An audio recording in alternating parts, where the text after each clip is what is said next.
Hello friends, my name is Himanshu Goyal और स्वागत है आपका मेरे चैनल में देखो और सीखो जीएसटी एंड इनकम टैक्स में। सो गाइस, जीएसटी में अब टैक्स पेयर्स की टेंशन थोड़ा और बढ़ने वाली है क्योंकि यहाँ पर एक स्टैंडर्ड ऑपरेटिंग प्रोसीजर्स इशू किए गए हैं जीएसटी ऑफिसर्स को कि अब जीएसटी रिटर्न्स को स्क्रूटनी में कैसे लाया जाएगा, उसके ऊपर पूरा एक स्टैंडर्ड ऑपरेटिंग प्रोसीजर इशू किया गया है। तो उसका एक पॉइंट है, पॉइंट नंबर 7, जो आपकी अब सरदर्दी बढ़ा सकता है। आइए उस पॉइंट को डिस्कस करते हैं।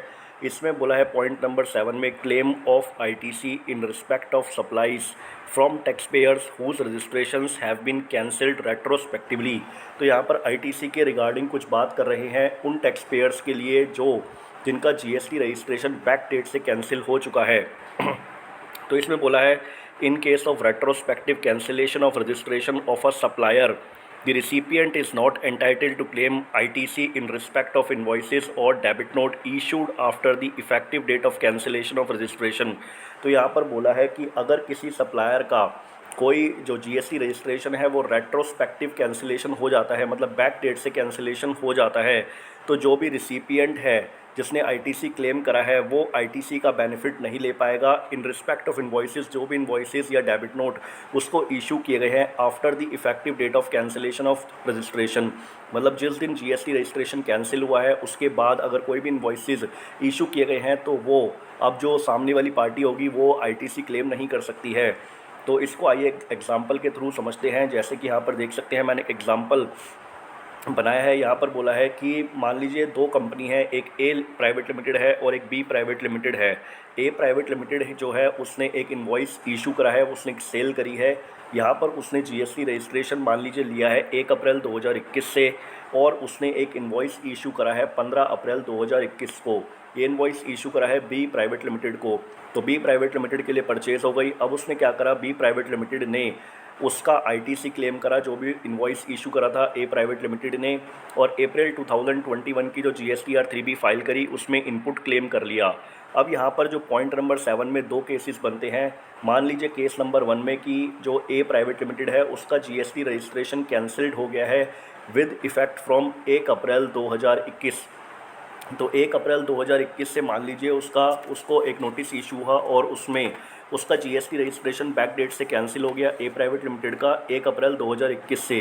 तो यहाँ पर अब क्या होगा, बैक डेट से कैंसिलेशन हो गया 1 अप्रैल 2021 से और इनवॉइस इशू हुआ है 15 अप्रैल 2021 को। तो बी प्राइवेट लिमिटेड जो पॉइंट नंबर 7 बोलता है वो ये बोलता है कि बी प्राइवेट लिमिटेड के लिए अब वो आईटीसी जो इनवॉइस इशू किया है 15 अप्रैल 2021 को, उसका आईटीसी इन एलिजिबल हो जाएगा बी प्राइवेट लिमिटेड के लिए। और उसके बाद केस नंबर 2 में बोलते हैं कि अगर मान लीजिए जीएसटी रजिस्ट्रेशन कैंसिल्ड हुआ है 16 अप्रैल 2021 को, तो फिर इसमें कोई दिक्कत नहीं है।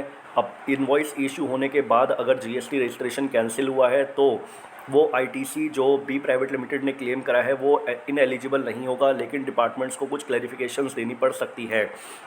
तो यहाँ पर कॉन्क्लूज़न निकल कर के क्या आया, कॉन्क्लूज़न निकल कर के ये आया कि डेट ऑफ इनवॉइस जो है उसके हिसाब से आपको देखना है कि पहले जीएसटी रजिस्ट्रेशन जो है आपका कब कैंसिल हुआ है।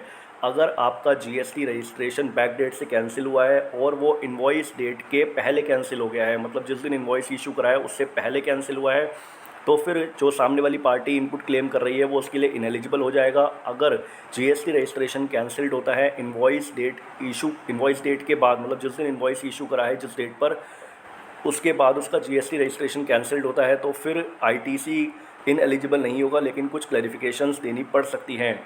तो ये जो पॉइंट नंबर 7 आया है, आइए इसको पूरा रीड आउट करते हैं। इसमें बोला है, in case of retrospective cancellation of registration of a supplier, the recipient is not entitled to claim ITC in respect of invoices और debit note issued after the effective date of cancellation of registration. तो अब आपको कोई भी supplier का अगर GST registration cancel हो जाता है तो आपको ये देखना है कि वो किस डेट से कैंसिल हुआ है, और आपको वो डेट कहाँ से मिलेगी। आप जीएसटीआर 2A में भी देख सकते हैं, वहाँ पर भी इफेक्टिव डेट ऑफ कैंसिलेशन आती है। उसके बाद है effective date of cancellation of registration of supplier if any is made available in relevant tables of form GSTR 2A। तो यहाँ पर बता दिया गया है कि जो भी effective date of cancellation of registration of supplier होगी वो आपको कहाँ देखने के लिए मिलेगी। आप जीएसटीआर 2A जब डाउनलोड करेंगे तो आपको वहाँ से देखने को मिल जाएगा। Accordingly, it may be verified whether the registered person has availed ITC in respect of such invoices or debit note issued by the supplier after the effective date of cancellation of their registration. तो ये verify किया जाएगा कि जिस दिन supplier का GST registration cancelled हुआ है उसके बाद अगर कोई भी इन्वॉइसेस इशू हुए हैं तो सामने वाली पार्टी ने उन इन्वॉइसेस का अगर आईटीसी क्लेम किया है तो उसकी वेरिफिकेशन की जाएगी। तो ये पॉइंट नंबर 7 जो है बहुत ही सरदर्दी वाला पॉइंट है जिसमें अब टैक्स पेयर्स की सरदर्दी और बढ़ने वाली है। सो गाइस, इसी के साथ मैं अपनी वीडियो क्लोज करना चाहूँगा। अगर आपको मेरी वीडियो अच्छी लगे तो लाइक एंड शेयर जरूर करें। Thank you guys, thank you for watching.